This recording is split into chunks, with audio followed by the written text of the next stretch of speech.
আর মেদিনীপুর মেডিকেলের ঘটনায় 12 চিকিৎসকের বিরুদ্ধে পুলিশে অভিযোগ। কোতোয়ালি থানায় অভিযোগ দায়ের সিএমওএইচ-এর।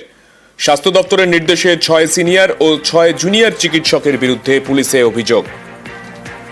কোতোয়ালি থানায় এই অভিযোগ দায়ের করা হয়েছে সিএমওএইচ-এর তরফে।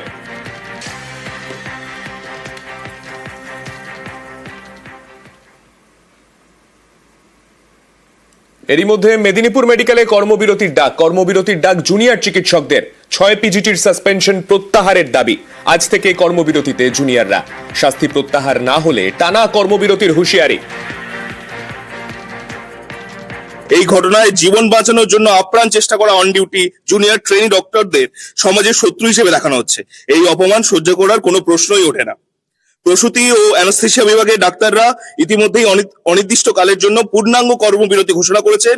আগামী শুক্রবার 17 জানুয়ারি 2024 সকাল 8টা থেকে সম্পূর্ণ কর্মবিরতি শুরু করা হবে এবং যতক্ষণ না এই কর্মবিরতি চলবে যতক্ষণ না পরবর্তী ঘোষণা আসছে। আমাদের 6 জন পোস্ট গ্রাজুয়েট ট্রেনি, 4 জন আমাদের গাইনি ডিপার্টমেন্ট থেকে এবং 2 জন অ্যানাস্থেসিওলজি ডিপার্টমেন্ট থেকে তাদের সাসপেনশনের কথা মিডিয়াতে বলা হয়েছিল দুপুরবেলা। আমরা তাদের সাসপেনশনের প্রত্যাহার দাবি করছি। আমাদের মতে অ্যাকর্ডিং টু গাইডলাইন্স আমাদেরকে ডিরেক্টলি এভাবে লায়াবল করা যায় না।